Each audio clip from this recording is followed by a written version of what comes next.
اور بلند آواز سے کہہ دو یا غریب نواز، خواجہ نے غریبوں کی قسمت کو سجا ڈالا،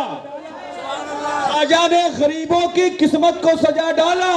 نانا کا مدینہ بھی اجمیر بنا ڈالا، اور جنت شہ جیلا نے باٹی جو مریدوں کو تو خواجہ نے بھی جنت کا دروازہ بنا ڈالا،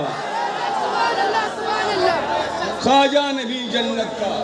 دروازہ بنا ڈالا،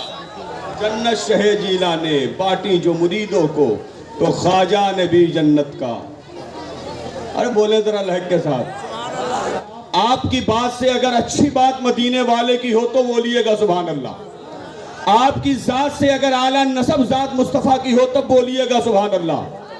آپ سے اچھی ہنسی اگر خواجہ غریب نواز کی ہو تب اٹھا کے ہاتھوں کو بولیے گا یا رسول اللہ، ورنہ پھر آپ اپنے گھر کی بات کرتے رہیے۔ آئیے بارگاہ رسالت میں آپ صلی اللہ تعالیٰ علیہ وسلم میں مجھے حکم دیا گیا ہے کہ اب مجھے حکم کیا دیں گے آپ، مجھے خود سمجھنا ہے۔ الحمدللہ جلسہ آپ کا تھوڑی ہے، یہ تو لوگ ہمیں مشورہ بھی دے سکتے ہیں، میں بھی ان کو مشورہ دے سکتا ہوں، اللہ کا فضل ہے کہ وقت کا خیال رکھتے ہوئے میں چاہتا ہوں کہ کئی سارے ارے بھائی آپ بار بار جیب میں ہاتھ ڈال رہے ہیں پھر نکال لے رہے ہیں، کیا بات ہے، سردی کی وجہ سے نکال رہے ہیں، لوگ خواہ مخواہ خوش ہو رہے ہیں، ہے نا، معلوم ہے، کیا بتاؤں، وقت چلا جائے گا معلوم ہے۔ ایک صاحب مشاعرے میں گئے، ایک امیر صاحب بیٹھے تھے، ان کی بڑی تعریف کی، اتنی تعریف کی تو امیر صاحب خوش ہو گئے، انہوں نے کہا ایسا ہے میں نے تمہیں 500 گج کا پلاٹ دے دیا۔ اب وہ شاعر بڑا خوش، اور اس نے اس کی شان میں شعر کہا میں نے تمہیں 1000 گج کا پلاٹ دے دیا، وہ اور خوش۔ پھر اس نے کہا میں نے تم کو 2 کروڑ روپے دے دیا، وہ اور خوش۔ کہا اچھا جلسہ ختم ہو گیا، مشاعرہ ختم ہو گیا، اس نے کہا کہ حضرت جو آپ نے کہا ہے وہ بدوا پورا کر لیجئے، تو کہنے لگا ایسا سویرے گھر پہ آئیے گا۔ اب صبح اٹھتے ہی اس نے فٹافٹ نہایا دھویا تیار، سوچا 1 کروڑ کا معاملہ ہے، 2000 پلاٹ گج کا معاملہ ہے، چلے سلام دعا کر لیں۔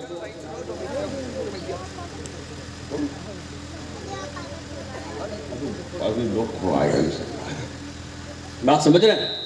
اب شعروں کی فرمائش ہونے لگی ہے، میرا ہی وقت نہیں ہے، الحمدللہ پڑھیں گے، وقت آئے گا تو محبت سے بول دیں ذرا سبحان اللہ۔ ایک ماحول بنانے کے لیے صبح صبح پہنچا ہاتھ پیر دھو کر کے، اب تو بڑا معاملہ ہے، آج ہم راتوں رات امیر بن جائیں گے۔ اس نے گیا امیر کے دروازے پہ دستک دی، دروازہ کھلا، سیٹھ صاحب باہر آئے، اس نے کہا السلام علیکم۔ وعلیکم السلام، ہاتھ ملایا، چائے پانی ایک دم سب بند۔ شاعر صاحب کہنے لگے پتہ نہیں کیا بات ہے، لگ رہا ہے اکٹھے ہی سب مل جائے گا، کہا کیا بات ہے بھائی؟ تو انہوں نے کہا کہ ارے آپ نے رات میں وعدہ کیا تھا۔ تو کہنے لگے سیٹھ صاحب کہ دیکھیے بھائی، شعر پڑھ کر کے آپ نے ہم کو بھی لفظ سے خوش کر دیا تھا، تو ہم نے بھی آپ کو اپنے لفظ ہی سے خوش کر دیا ہے کہ جائیے یہ لے لیجیے۔ ایسا تو معاملہ نہیں ہے نا، محبت کے ساتھ ذرا بول دے، کہہ دے یا رسول اللہ۔ یہاں کسی جائیداد کی ضرورت نہیں ہے، بس غلام احمد مختار کی ضرورت ہے، بس آپ کے عشق کی ضرورت ہے، محبت سے کہہ دیں یا رسول اللہ، اپنے ہاتھوں کو اٹھا کے کہہ دیں یا رسول اللہ۔ اب نعت شریف صلی اللہ علیہ وسلم سننے کے لیے اپنے آپ کو تیار کر لے، نعت شریف سننے کے لیے تیار کر لے، لیکن آنے سے پہلے ایک نعت کا شعر مجھ سے سن لے، اگر اچھا لگے تو سبحان اللہ کہیے گا، معلوم ہے، لیکن نعت کا اچھا شعر تو لگنا ہی ہے ہر حال میں، کیونکہ نبی کی بات کبھی بری کیا ہو ہی نہیں سکتی ہے کہ نہیں۔ ایک شاعر نے کہا تھا کہ سوچا جہاں میں ہے کوئی سرکار کی طرح،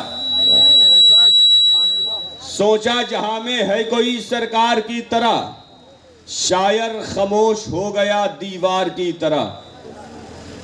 سوچا جہاں میں ہے کوئی سرکار کی طرح، شاعر خاموش ہو گیا